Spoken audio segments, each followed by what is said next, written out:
Xavier Bertrand et Valérie Pécresse qui ont fait leur rentrée médiatique hier matin. Oui, un duel en quasi simultané hier matin à la radio pour les deux candidats déclarés à la présidentielle.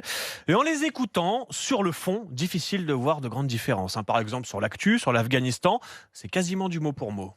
Pour moi, la France et l'Europe ont complètement raté le coche en Afghanistan. Cet été a vu l'absence de l'Europe. À l'époque, j'avais saisi le président de la République pour demander que la France et l'Europe s'impliquent.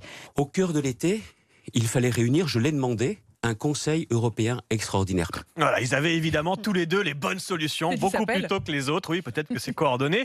En fait, là où ils divergent, c'est évidemment sur la forme, sur la stratégie en vue de 2022. Alors, primaire ou pas primaire ?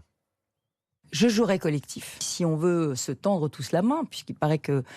il vous tend la main, oui, Xavier Bertrand. Eh bien, la meilleure façon de tendre la main, c'est de prendre part à la règle du jeu collectif, la démarche collective. Vous savez quoi ? La primaire, ce n'est pas mon affaire.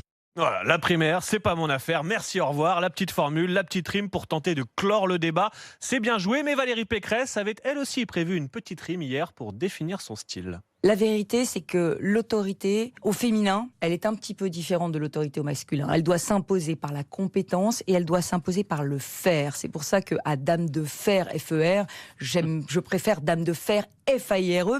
Dame de fer, vous l'avez, c'est compliqué. C'est une référence à Margaret Thatcher, à laquelle elle aime se comparer. Et Xavier Bertrand, tiens, on lui a posé la question, est-ce que lui aussi s'inspire d'autres grands dirigeants ?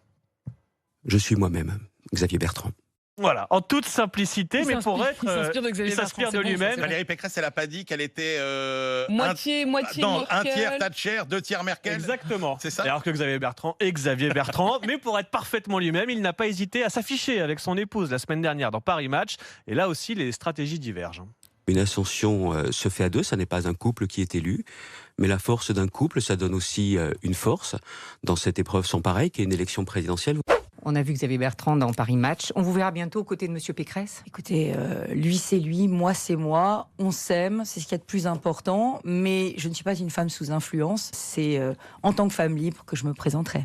Alors, une femme politique est-elle moins libre si elle s'affiche avec son mari dans Paris Match ? Les Français ont-ils envie ou besoin de connaître Madame Bertrand ou Monsieur Pécresse pour faire leur choix ? Mais moi, j'aimerais bien savoir ce qu'en pensent peut-être Madame Bertrand et Monsieur Pécresse. Peut-être que Monsieur Pécresse n'a pas envie de n'être que le mari de sa femme. De devenir premier homme de France ? Premier homme de France. Ça sera intéressant de voir la campagne si elle passe la case des primaires. Merci beaucoup, Charles.